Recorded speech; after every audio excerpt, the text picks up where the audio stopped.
我是三峡四川人头阿坝若尔盖潭河一期光伏发电项目现场负责人韦新明。本项目位于四川省阿坝藏族羌族自治州若尔盖县潭河镇，海拔高度3500米左右，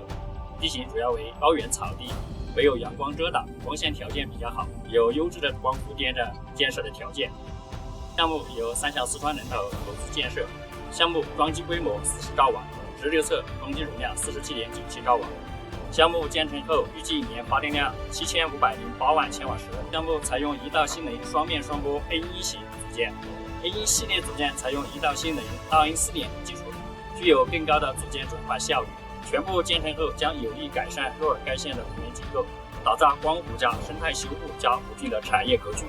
为县域经济高质量发展注入强劲的动力。Dust Solar